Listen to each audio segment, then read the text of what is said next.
وأدك هاي فرحان ما أنت إن لهلو بوق علمي وديني وكيش عبد الله قطب بقول سنة قرية لما ما أنت لما هي موجودة مجرو وما أنت لقوري كرو نن عالم أو صومالي أو علماء ما أنت نتوب بوق أسقره دوتك السعودو قليش كإيو مصر إيو ما فرق لين كرو وحين دون الله كلك سؤرين محمد يا رسول الله صلى محمد يا رسول الله صلى عليك وسلم المولى محمد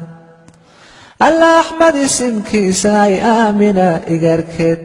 أبايدين فاضما يدكتوي أدوغت إمامك جبريل أبو بكر صديق إخوانكوت انتي الشهادة ليس دمان إمامكوت أحمد نورو أدو كلمة بلأوا من بسم الله الرحمن الرحيم فرحا waxaan rabnaa inaan caaw xusno 100 sano guuradii ka soo wareegtay booga cilmiga ah ee culumaa diinka Soomaaliyeed mid kamid kuwooda ugu waaweynaa oo qoray 100 sano ka hor ee la yiraahdo Majmac al-Mubaraka waxa qoray Sheikh Abdullahi ibn Muallim Sheikh Yusuf al-Qudbi wuxuu noolaa sanadihii 1881 wuxuuna dhintay 1951 boogan aan ka hadlayno wuxuu ku qoray magaalada Qaahira ee wadanka Masar maruu jaamacad ku dhameeyay 1919 ayuu booga soo saaray 1920 wuu qaybiyay marka 1920 booga waxa ku gubay magaalada Cadan Ingiriiska waayo booga wuxuu ku hadlayay dadka Soomaaliyeed wuxuuna ka hadlayay wax la yiraahdo moral guidance damiirkoodu hagayay diintoodu hagayay dadnimadoodu hagayay sida ay u falgali lahaayeen gumaysiga ula falgali lahaayeen ayaga isku la falgali lahaayeen solidarity dhexdooda u abuuran lahaayeen unity u abuuran lahaayeen ayuu ka hadlayay 350 book ka badan ka koobnaa laakiin booga waxa xumeeyay 50 page oo kaga hadlay dariiqada saalixiye uu ku cambaareeyay iyo Sayid Maxamed Cabdulla Xasan oo ku dharbaaxay marka tiya waxay abuurtay dad badan oo saalixiye waxay deganayeen Cadan oo booga keenay kuna degay oo masaajid ku qabtay muxaadarooyin inay dadka saalixiye kacaan oo ay sheekha la dagaalamaan tuuriyayaan dhagaxayaan sida hadda ribooradii colonialka Ingiriis ku qoran kadibna loo arko sheekha inuu yahay nin dadkii kicinaya ama Soomaalida dhexdeeda khilaaf ka abuuraya ama Ingiriiska ku soo jeedinayo 200 oo koobi oo booga ah ayay Cadan ku gubeen Ingiriisku marka Sheikh Abdullahi Yusuf al-Qudbi wuxuu ku dhintay markii dambe oo maantana ku aasan yahay qabrigiisu ku aasan yahay tuulada Qulunqul oo ku taal dhulka Soomaali galbeed halkaasuu markiisii horena ka tagay waxna ku bartay wuxuuna ka soo jeeday qoys culumaa diin ah aabihii awowgii dadkiisii oo dhan in badan xataa ilaa maanta nool awlaadiisii dadkii ka hara kamid ah wali dad diinta sii wada yihiin marka waxaana sheekh u ahaa sheekhi weynaa ee caanka ka ah dhulkaas Sheekh Cabdiraxmaan Saylici waxa kaloo sheekh u ahaa sheekhi xamar caanka ka ahaa qarniga 19aad diinta dariiqada qaadiriyada dhan hayay Sheekh Cabdiraxmaan Sheekh Suufi oo sheekh maanta ku aasan qabuurihiisuna ka jiro tiyaatarka dhabarkiisa Sheekh Suufi sheekh weyn caalim ah la yaqaano culum badan soo saaro ahaa marka waxa muhiimka ah oo booga Sheekh Abdullahi Qudbi muhiimka ka dhigay oo ka duway boogaagta xilliga la qoray ee culumaa diinka Soomaaliyeed qoran waxay tahay booga sheekhan wuxuu la falgalayay oo uu dhaxgalayay dood weyn oo caalamka islaamka oo dhan xilligaas ka socotay boogiisa marka waxa amaanay oo tan yaab kale ay tahay sheekhi fadhiyay Lubnaan ee culumaa diinka waaweyn ee caalamul islaam u waaweynaa ee la oran jiray Sheikh Yusuf bin Ismaaciil al-Namhani booga wuxuu ku tilmaamay boog cajiib ah oo waari doona ummaduna ay jiilba jiil isugu tabin doonto waatan wuxuu ka qoray anoo ku hadlayo yiri codkayga boogan waa boogi ugu qiimaha wanaagsanaa ee diinta islaamka laga qoro sanadka maanta aanu joogno yiri waa 100 sano ka hor wuxuu u noqon doonaa faa'iido yiri dadka muslimka oo dhan wuxuuna siin doonaa guidance jiday raacaan oo ku filan ay kagana wacdaan qaladaadka iyo danuubta iyo dambiga xasadka dhexdooda ah iyo waxyaabaha bidcada ah marka waxa kale booga amaanay xilligaas Sheikh Umar bin Ahmed al-Soomaal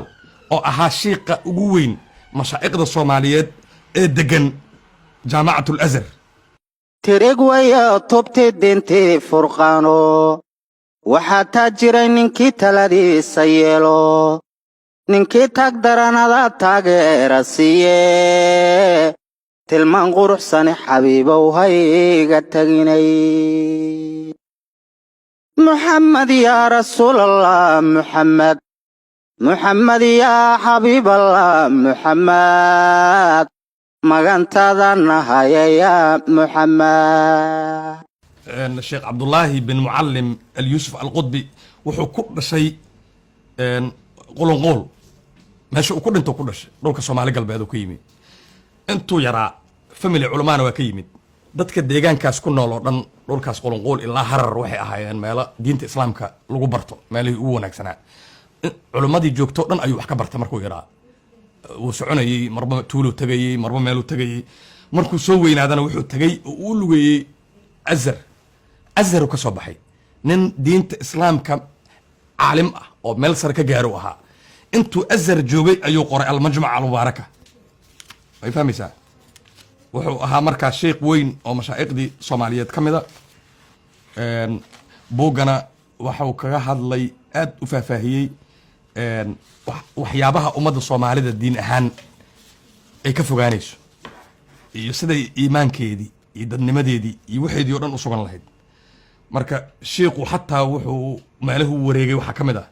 markuu diinta raadinayey ama uu wax isbarayey oo uu rabay intuusan azhar tegin baraa waa ka mid ah xamaraa ka mid a asagoo qolonqool ka yimi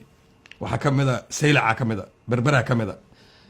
culimmadii hore waa ogeyd soomaaliyeed qarnigii 20aad wixii ka horreeyey gumaysi ka hor waa wareegi jireen meel walbay mari jireen ayagoo cilmi raadis ah marka sheekh cabdullaahi wuxuu ahaa sheekh noocaas ah nin taariikhda soomaalida magac weyn xilligaa ku lahaayo ahaa waana naga mudan yahay 100 sano kadib inaan asagii buuggiisiba xusno buuggiisi koobi ka mid a maanta wuxuu yaallaa jaamacadda London School of Oriental African Studies